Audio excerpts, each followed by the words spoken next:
reka twongere tubasuhuze kandi tubifurize kugubwa neza mwese. yaboretse ntabwo uzi ko iyi boro yanjye igira ariko utwo tuntu mujye mutweditinga tumuha muvuze bitwaye iki mudukwiyeho muri editing wakata. Tubasuhuze kandi tubifurize kugubwa neza mwese mudukurikiye. Imana y'amahoro nibahereze umugisha kandi ubuntu bw'Imana bubane namwe. Uyu munsi twongeye kugira umugisha wo gusurwa na Bishop Karame, uraho neza? muraho cyane. Amakuru Ni meza. yego Ya. reka gusaye kugira ngo usuhuze abakunzi bacu.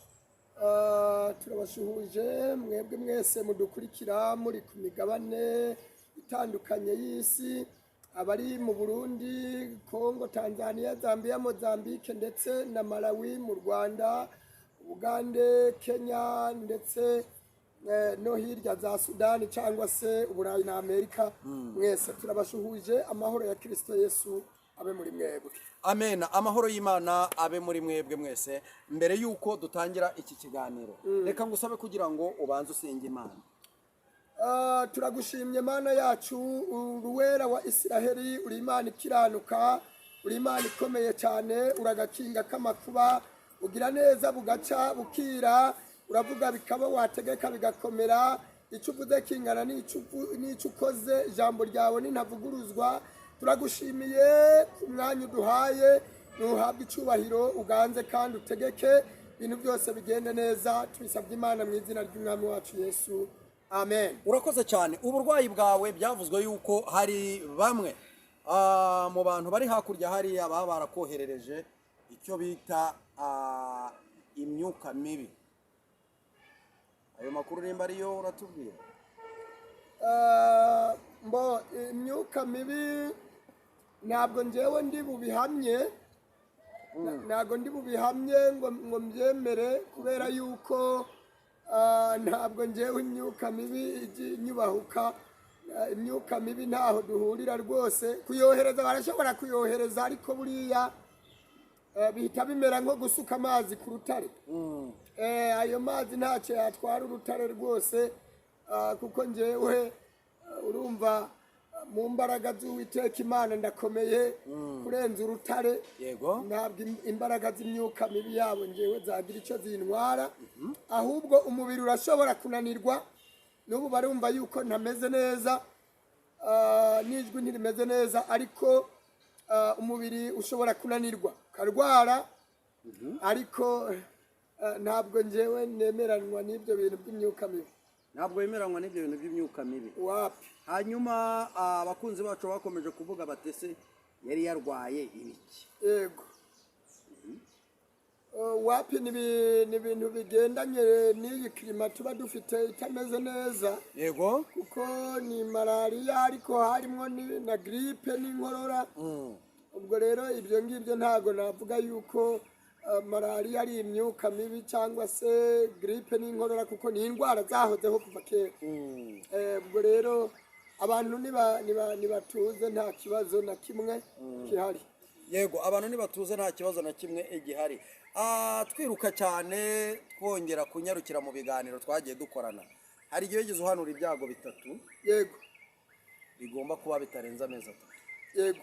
Ndagira ngo uze kwibutsa abantu nimba ari bitatu rero hano, nimba ari bingahe? Yego. Ariko icyambere cyo buraga cyaranabaye. Amaze gupfa abantu barenga 14. Yego. Nibo bamaze kumenyekana, abandi ibisasu byarabatabye hari ibujumba. Yego. Atakiraho ngaho. Ya, murakoze cyane. Umunsi navuze yuko mu kwa gatanu no mu kwa gatandatu hazabaho ibintu bikomeye muri Bujumbura. Ndetse si muri Bujumbura, ni igihugu cyose, intara zose zigize Uburundi. Naravuze ngo ikimenyetso kizabanziriza ibyo bintu, hari ibintu bigiye kuzaturika mu mujyi wa Bujumbura. Ni nuko navuze. Ndavuga ngo ibyo nibabibona bibaye, ndavuga ngo bazamenye ko ari itangiriro ryo kuramuka.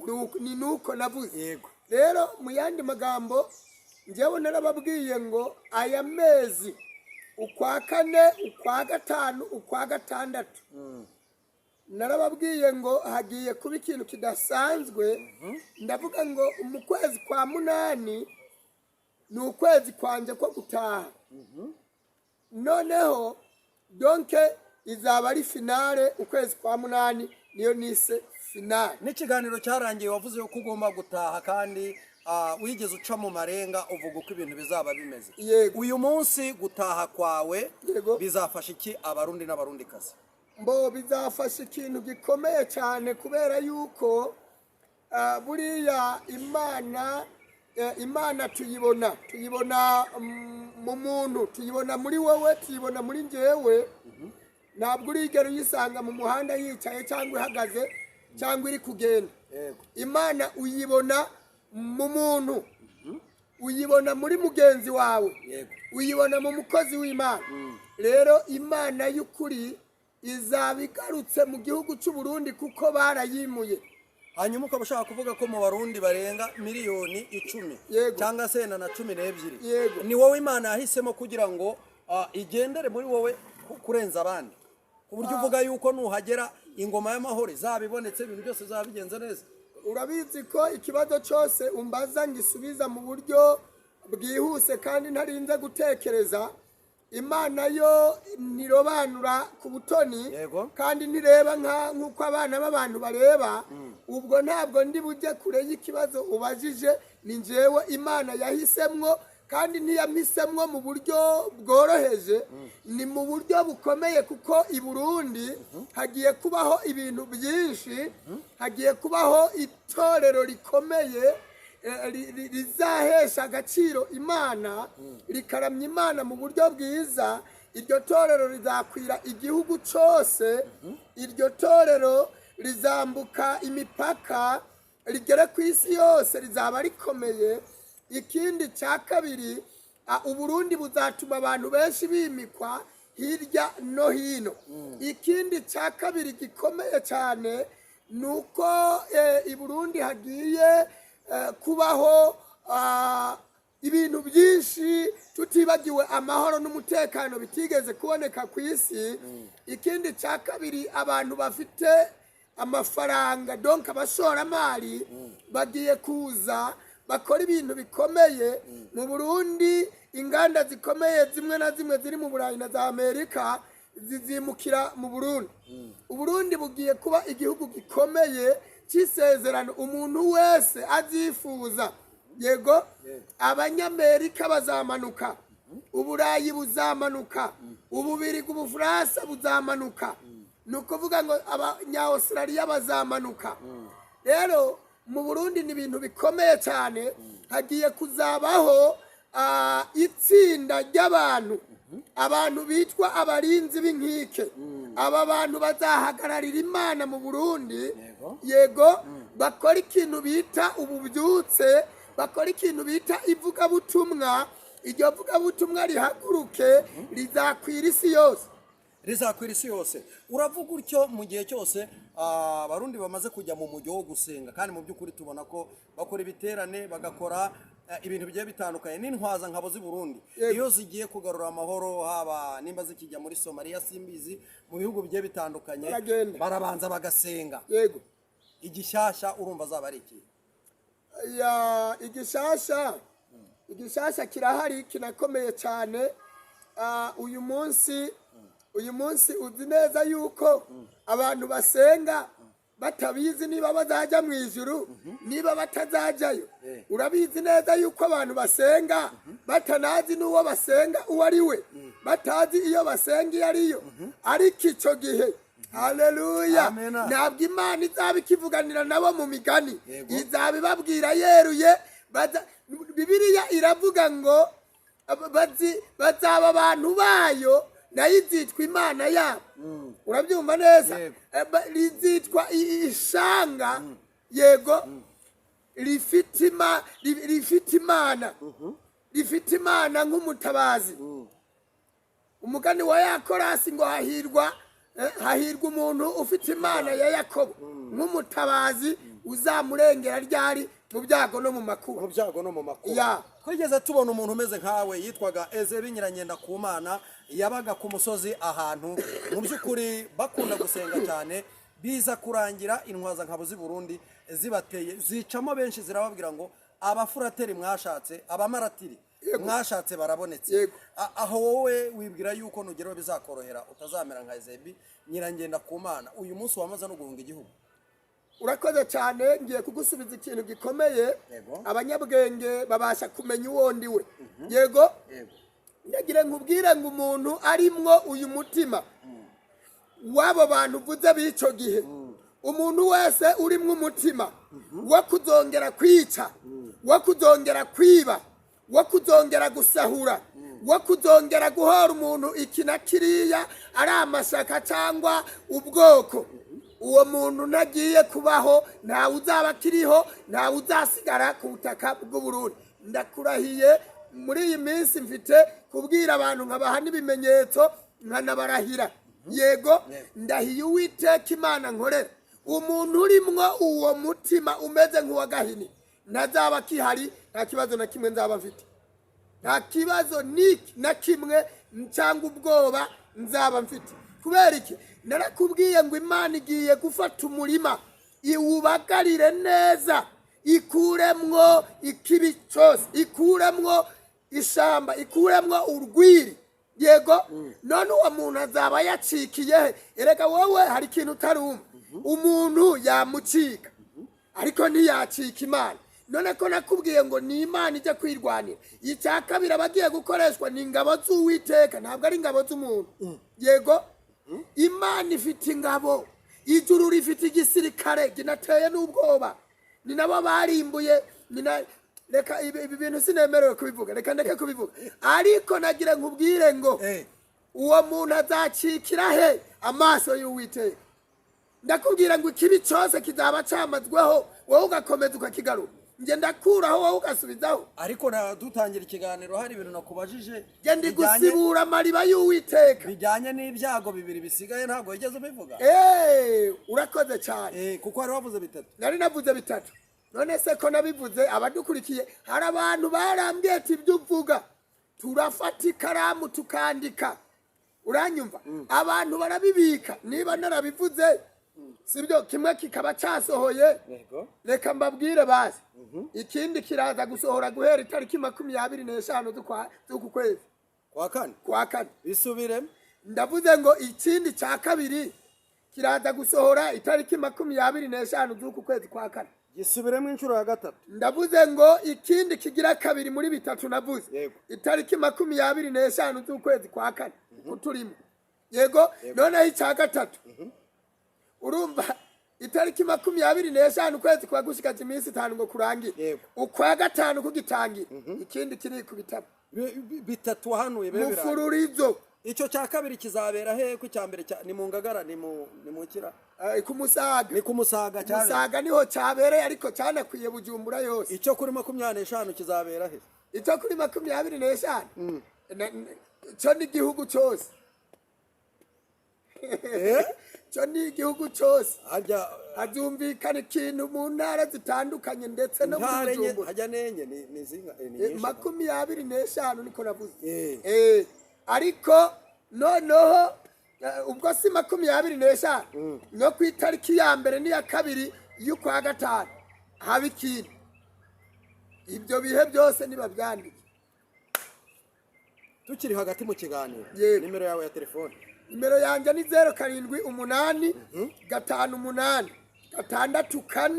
4 705 cyangwa se akamenyetso ko guteranya 250 78 58 64 705 plus 250 c'est 88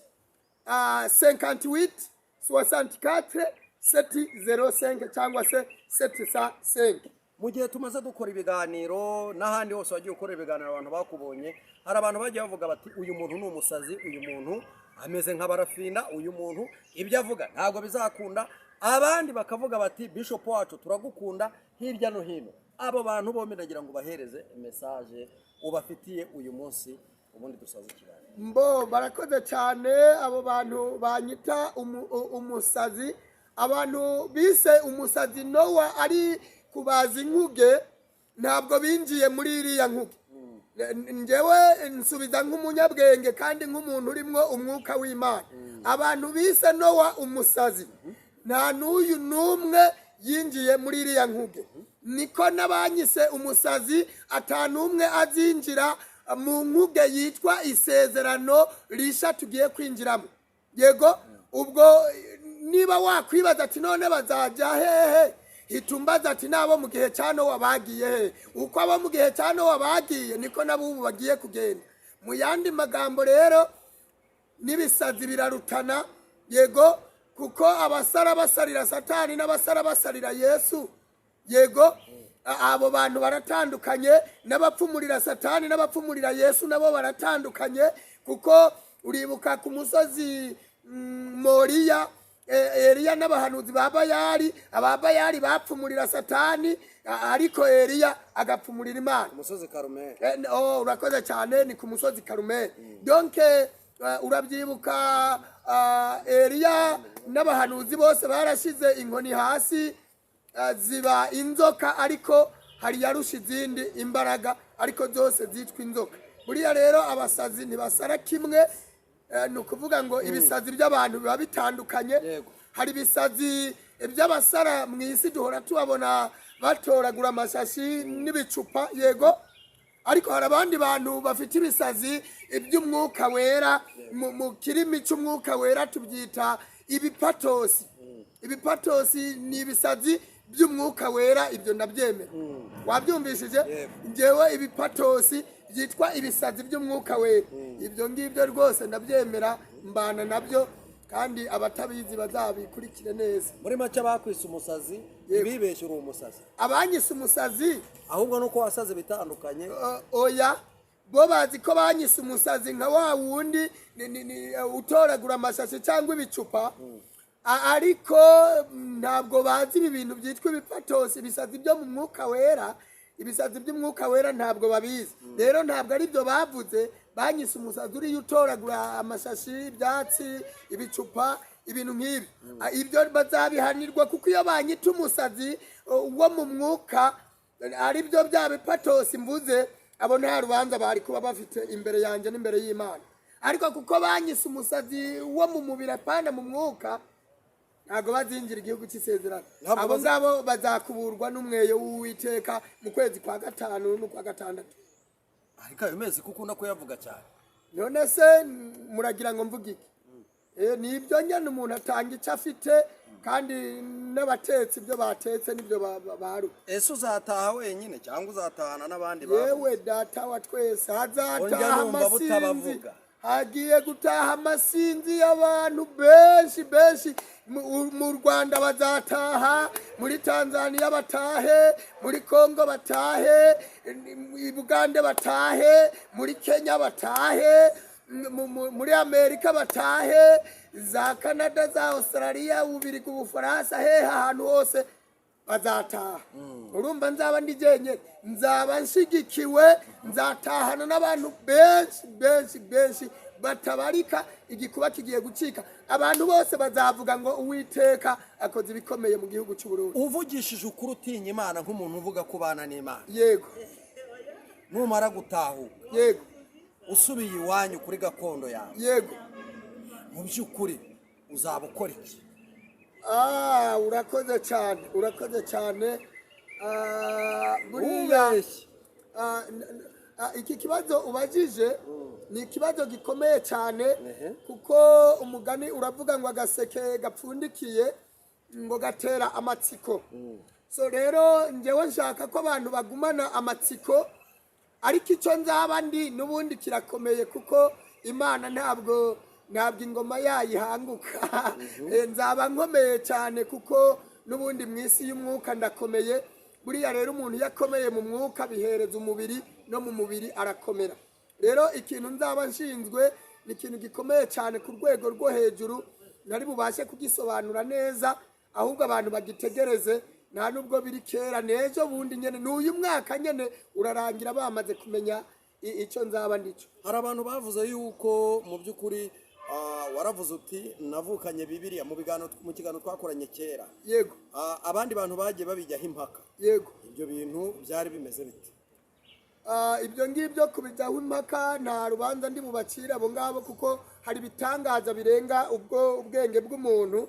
Yego ni ukuvuga ngo si ibyo gusa njyewe navukanye Bibiliya ku mugongo, hanyuma mvukana n'inkovu za Yesu ku mubiri wanjye.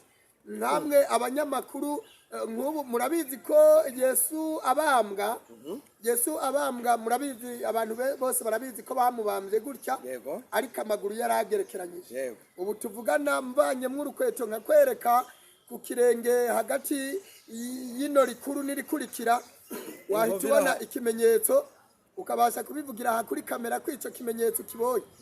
Nkuyemwo byose nkakwereka mu rubavu wahita ubona. Ntabwo abantu baragoye baraza kuvuga ngo nigereranyije n'Imana cyangwa se niyise Kristo, ntabwo ari byo, ariko ntabwo nzi ikintu Imana yabikoreye.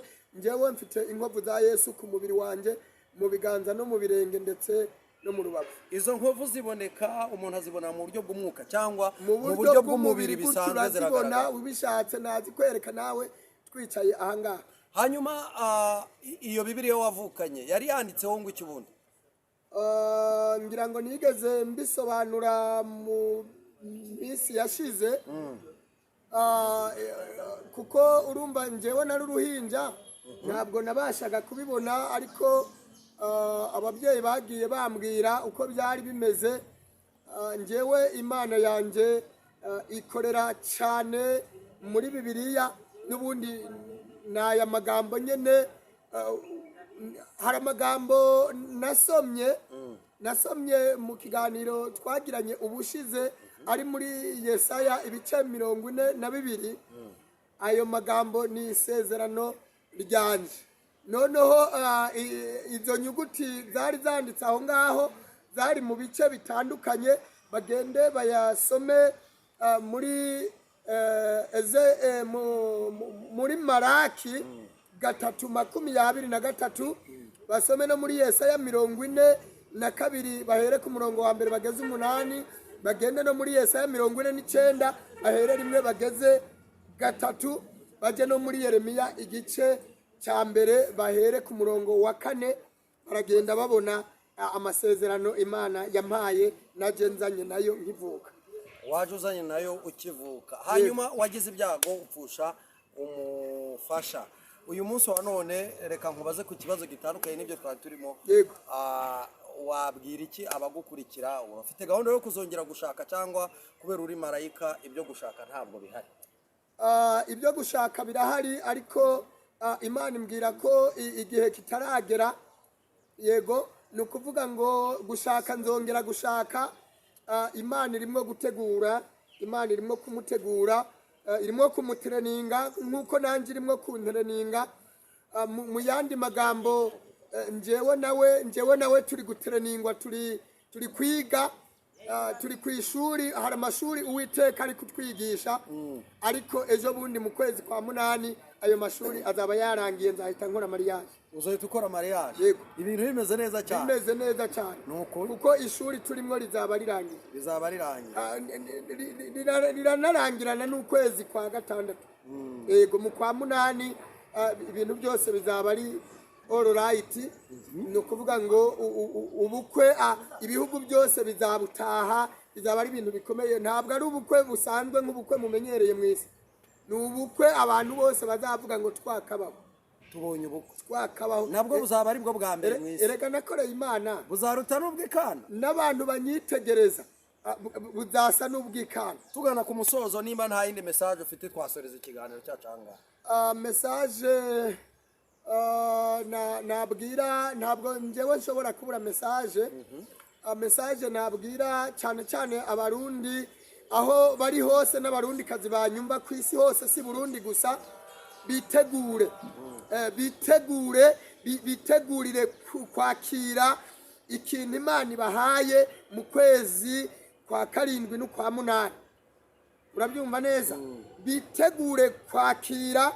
Nabonye abarundi n'abarundi kazi bagiye guhabwa akazi uyu munsi bari mu bukene, bari kurya ubusa, bari kubaho nabi.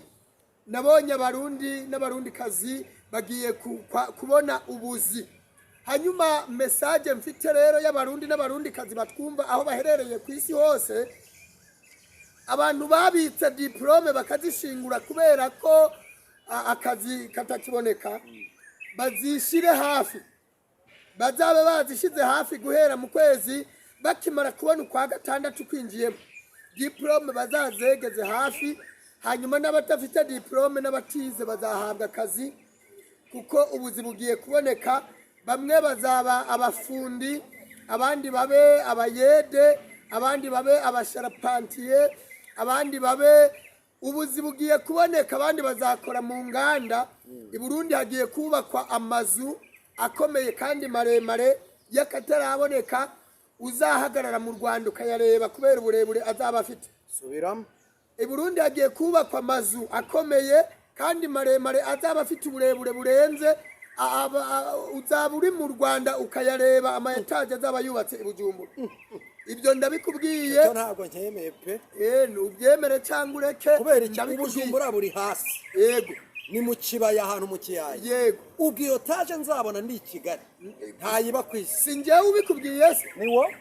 Urakoze cyane.